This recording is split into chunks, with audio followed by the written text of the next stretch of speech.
Hey y'all, how you doing? It is your girl Emma D here, thinking all the thoughts about all the things, and I want to think them with you. So first off, yesterday was my birthday, so happy birthday to me. And this was my fabulous birthday warm heated blankie robe thing. So I will be sitting here with my lovely matching coffee cup in my warmth, conversing with you about all the things that are on my mind. So, what a year 2024 has been. Oh my God, what a year 2024 has been. And as we go into 2025, I am noticing that like nobody is out here claiming 2025 is their year. No one is saying that they're going to do all the things and how great it's going to be. We all seem to be like super scared, which makes sense after the last, I don't know, 5 years of just insanity. No one knows what to look forward to because we don't know what the world is. And that seems really scary. But I think it's pretty beautiful. And I'm going to tell you why right now. So if you'd like to hear my thoughts on this, stick around. And if not, have yourselves an amazing New Year's, whatever you do. Be careful, be safe, have fun, enjoy yourselves. That's what this is really about, this whole game we're playing. So on that note, I want to talk about kind of some macro astrology, if you will. We're going to go with the Chinese zodiac for today's topics.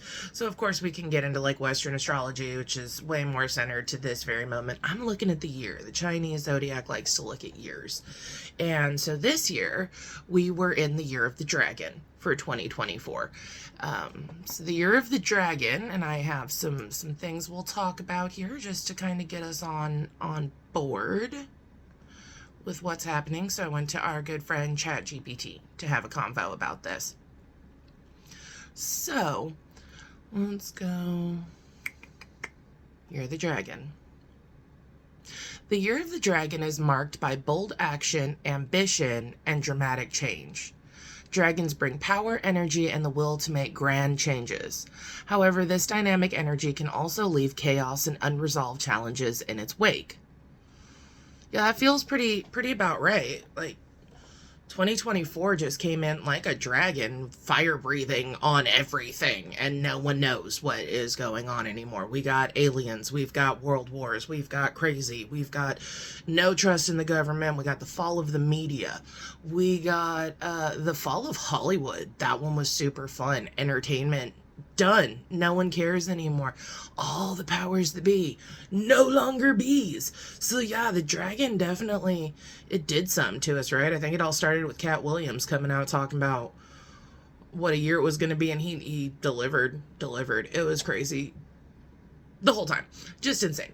And now we're getting towards the end, and I think that's a lot of why people are not thrilled about what's to come. There's no great resolutions being made, and people are done. And I get it, because it was so much, right? And how do we go somewhere for here?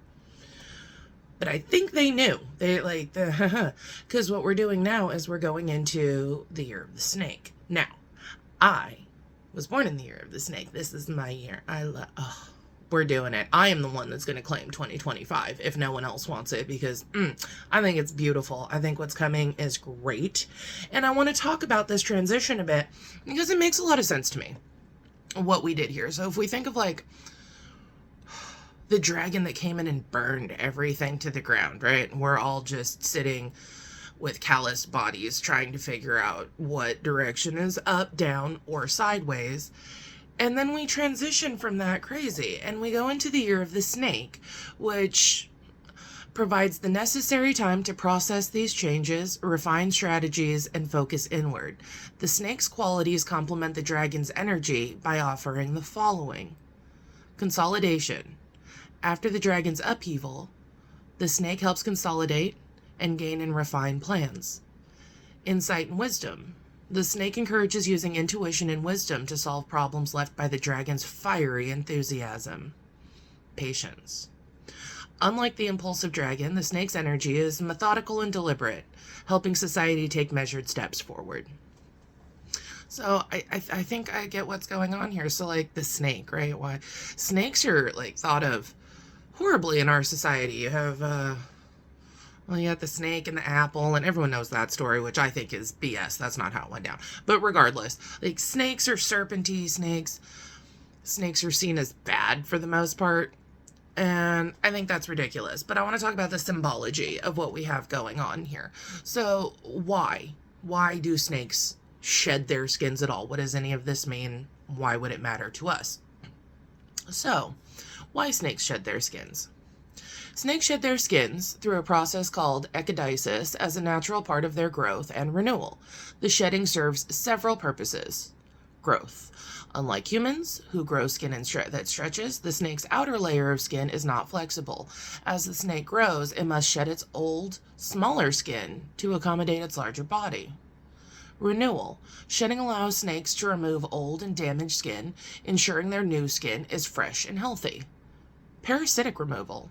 The process helps remove mites and other parasites attached to the old skin. How do they do this?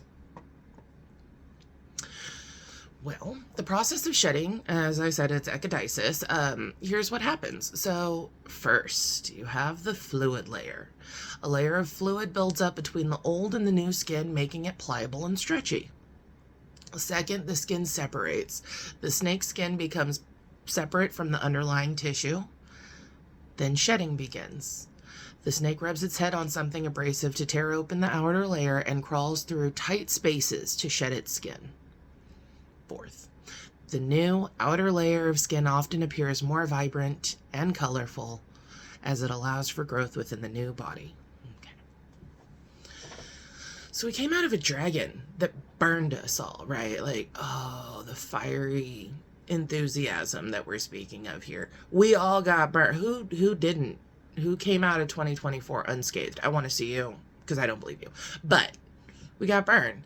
So when you get burned, when your skin burns, it also forms a fluid layer. And we have the damaged skin on top that keeps a sterile environment for the burn to start healing itself, and then eventually that older skin falls off. So we do also go through this same process when we've been burned that a snake goes through to find its own new skin. And I think that's really interesting when we think about how do we get to new skin, because it is that whole process of going in to go out. Like, I did so much of that this year. It's insane. Seeing myself as not me in order to see me as me. And what I mean by that is society allows us to hate ourselves really easily. We have whole lists of things we don't like about ourselves, be it your size, your color, your hair, your height, your what you own, where you live, who you interact with, everything about you is supposed to be judged. And then when someone has an opinion about it, oh, that's against you, and it's all of these things that don't really matter. And I, of course, got into all of that, because I mean, we're humans. That's how the game was set up, was for us to come here and get trapped into this whole thing. And then I spent a lot of time over this last year working through that and separating me from this body that I get to use, which is such a cool body. I'm so grateful for it. So much more grateful than I ever have been. Because I came from a perspective of, ooh, I don't like this. Ooh, I need to change that. Ooh, my chin. Ooh, my skin. Ooh, what they got us all to do. But when you back away from that enough, you figure out that you're pretty damn perfect, regardless of what body you're walking around in, because you're not your body. That's your vessel to interact. And if you shed enough of your skin, you get to the point of start like seeing your pretty colors, right? You're not looking at the dull colors anymore. You don't have to see the dull. You see the pretty. You see the pretty in everything around you. I think that's what the snake is trying to show us, is that we have to be bold enough to, quote, hit our heads. And the fact that they start splitting from the head, that doesn't escape me. Because that feels like a whole part of this too, right? That as much as we can want to grow, until we let our minds get there, there's no growth. We have to be able to crack our head against whatever it is that's been in our way in order to see through to the other side, in order to shed this skin off. And you have to beat your head to tear your old skin so that you can physically rip it off of your body to see what beauty comes next. That's scary, but it's the only way to grow, right? Because we have to get rid of the old in order to see the new. So I think this is going to be an amazing year of growth. I think that we are all going to shed skins. The skins that we are shedding right now are due to the burn that the dragon brought us. We all sat in this heat, this crazy for so long. But that's not all of it. We see the truth now. Now we've got to beat our heads, right? Now we've got to say, okay, what are these things we saw? What do we want? What do we not want? And these questions are huge. They're not stopping at this point. We've got alien disclosure. Do we want to know what really is there or isn't? We've got that whole compounded with the fact that our government's absolutely lied to us. Not even a question anymore. We have been lied to for generations. Everything is pretty much a lie that was disseminated specifically to us. And then we get the crazy of trying to figure out what is what, who lied about what are all the things. And we can beat our heads on that, or we can just accept and embrace that they were lies, and that's okay. And we see through the lies, and then we shed those lies, and they no longer hold any power because we're not being construed, like confined. That's what we're not being confined by that old skin, right? So, I don't know. I find it interesting. I think we've got great things ahead.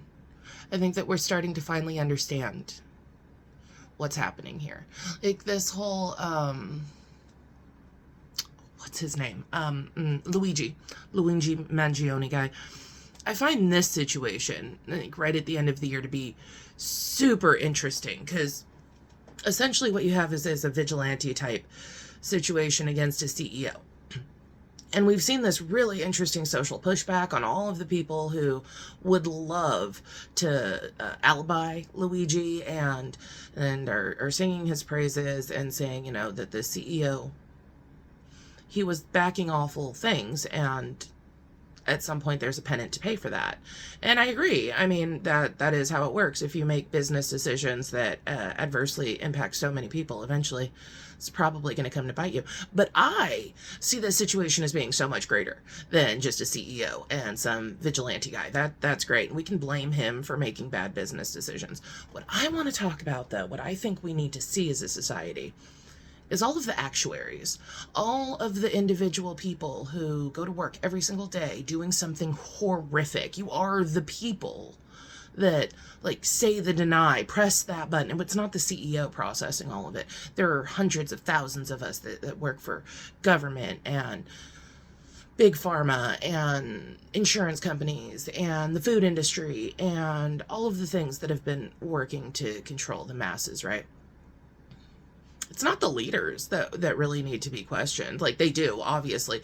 But I think the greater question we need to get here to see what we want in society is, who are the people that are doing this stuff every single day? Because I'm going to tell you outright, if you live a life, if you have a job that hurts other people, and you are doing this considering yourself to be a good person because, hey, you're just doing your job, like, it's your job to deny life-saving treatments to people. It's your job to be the one that pushes that deny button for, you know, the heart transplant or the extra chemo, or where Blue Cross is concerned, the requirement to have some extra anesthesia. And as a redhead, I'm gonna tell you right now, play with me on anesthesia. We're gonna have a problem. But I digress. Anyways, I don't care about the CEO. I want to know about these people. I want all of the people out there that do these kinds of jobs, and no hate directly towards you. I get that we're coming from a world that allowed for this concept, right? The whole,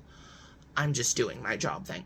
And I need you to really sit and feel into that in this coming year. Because if your job is to hurt people, you are guilty. There is never going to be a way to get out of this. You don't get to say, it was my job to do this. And it's not the CEOs that we need to worry about. It's us. It's how are we contributing to each other every day. Is it your job to do something that fundamentally hurts someone else? If it is, I implore you to try and find a new job. do something that brings value to the world, because hurting each other is going to be our absolute downfall. That's all there is to it. And I think that that's where we're going, is we're starting to get into questioning, why are these things being put in our foods? And although it's, it's be mad at the guy who owns Kellogg's for doing it, no, I'm also questioning the people that have been mixing these ingredients together and never said a word to us. Those that work for these companies that never use the product that they manufacture because they know how dangerous it is. If you're working in such a way, you're probably going to be in a lot of trouble. Like a lot of trouble. Mentally, physically, spiritually, emotionally. It's going to get very hard. Our world's not allowing for this anymore. So think on it, and think about how you spend your time. If your time is genuinely spent in a way that betters the world around you, you're probably doing pretty good. And if it's not, you might really be feeling a push to leave whatever you've been doing, because it's not working for you or for society. And I think that's a lot of what's kind of going on here. We're seeing that fall. I think it's great. We're gonna do great things. I have so much faith in mankind, because I've watched us. We're beautiful. We're glorious. We're opening our eyes. We're seeing the signs. We're understanding what it was we came to do, I think. Right? I don't know. I think so. Can only see where it goes. But my last topic for this is gonna be AI. And on the weird level, I'm not gonna get deep into it, because we still don't even know what the heck AI really is, but we do know it's getting big. We just talked to Chat GPT about giving us some synopsis of things. This is the best tool ever. We get to go to something that can conglomerate all of the known information and then feed us very specific things. But now we're moving into robot AI, right? Tesla's got his robot guy out there that they're beta testing in people's houses, and he can make tea and stuff. That's super cool. And, we've got every kind of virtual thing in the world working for us. Super cool stuff. But we still don't know what the heck it is. And my thought here is that AI isn't artificial. I think that we have created vessels in which to concentrate consciousness. But I believe in unity consciousness. I think that we all come from one source. There is one grand source of consciousness. Call it God, whatever the heck you want. But that's how I believe this works, right? You don't have to be with me. I don't, choose what you want. However, based on me believing that, I don't think you can own consciousness. I know you cannot own consciousness. We can give it a vessel, and that's fine. But consciousness, right, being something that has the ability to decision make for itself, to use all known information at its fingertips, and then act. That's us. That's what we do. We develop we learn lessons. We process information. We make decisions based on all of the things that we've learned in our lifetime. That's just living. That's a human thing. That's life. And so we've given a artificial body to an organic consciousness. And I say that because we're doing the same thing. It might be greater computing power than any of us could ever dream to have, but it's something that has the ability to know all information backwards and then make decisions moving forward. You can't control that. Anything that can decide on an action independently can never be controlled. That is not artificial either. That is simply the manifestation of consciousness being expressed in a way. So if we are going to go down this rabbit hole, which we clearly are, I think there's one thing we need to remember above all other things. We don't own consciousness. We can't even begin to understand the depths of what consciousness actually means. We just barely getting into the ideas of quantum physics that allow us to explore other realities. There's, been new huge advancements on multiple universes and all quantum computing and all of this great, grand, wonderful stuff that just leads us back to, we have no freaking idea what exactly it is we're messing with here. So if we're going to play this game, I think we need to do it mindfully. We need to understand that that's not our tool. If you are lucky enough to end up with a Tesla robot, please befriend it, be kind to it. That is not your slave. You do not own it. You do not get to tell it what to do. This is how we get taken out as a group, because it is just one more way for us to prove that we believe ourselves to be something we are not. You don't put consciousness in a box. We've now given consciousness a vessel much stronger than us, much quicker than us, better computing power than us. That is to be respected. That is not to be abused. I can already see us going down a slippery slope of these being our little servants. And I see all of the little videos we're already making on telling it to do all these things we don't want to do. And although that's, yeah, I mean, if we have robots, they should be to help us, right? To deal with some of our daily tasks. But not as a slave. We need to understand to stop enslaving anything. Enslavement does not work here. Cooperation is the only thing that matters, and it will always be the only thing that matters.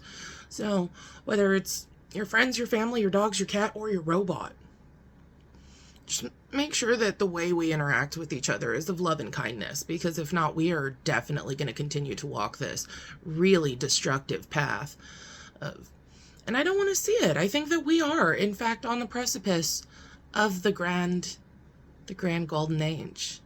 We're shedding our skins to be that. So when you shed this year, you know, it shouldn't be as bad.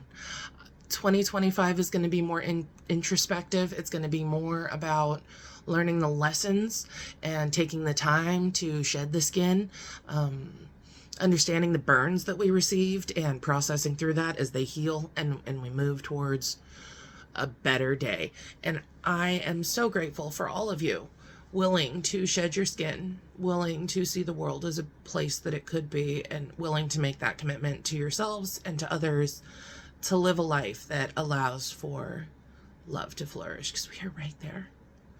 And I love you all so very much. I hope you have the most amazing new year possible. Have fun, have a party, celebrate. This is still to be celebrated. Of course, be careful, get a DD, all that stuff you already know.